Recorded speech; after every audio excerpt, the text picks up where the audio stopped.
TDP పార్టీతో ఎప్పుడు ఉండడు అసలు. జగన్మోహన్ రెడ్డి పార్టీతో కానీ చంద్రబాబు నాయుడు పార్టీతో కానీ ఒక బీసీ అనే వ్యక్తి ఎవడో కూడా ఉండడు, నిజమైన బీసీ అయితే మాత్రం. ఎందుకంటే మన అభివృద్ధి ఎప్పుడు చూసుకోరు, వాళ్ళ అభివృద్ధి వాళ్ళే బాగుపడాలా, వాళ్ళే నామినేటెడ్ పోస్టులు మొత్తం కూడా వాళ్ళ సామాజిక వర్గానికి ఇస్తాడు.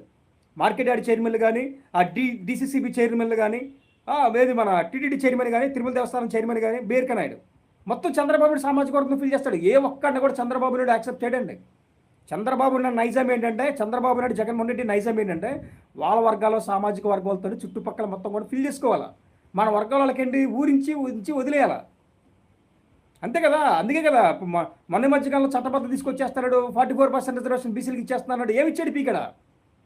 ఇంతకాలం వచ్చినా కూడా బీసీలకి ఏం చేశాడా? బీసీలకి చేసినాడు ఎవడున్నాడు? మగాడు ఎవడా? అందరూ కూడా మాటలు చెప్పి మోసం చేసి ఓట్లు దండుకొని రాజకీయాలు అనిపిస్తున్నారు తప్ప, మా బీసీలు అన్యాయం చేసిన వాళ్ళు తప్ప ప్రతి ఒడు కూడా చీటర్స్ తప్ప ఎవడున్నాడు బాబు? ఎవడ కరెక్ట్ జన్యుడు ఉన్నాడు?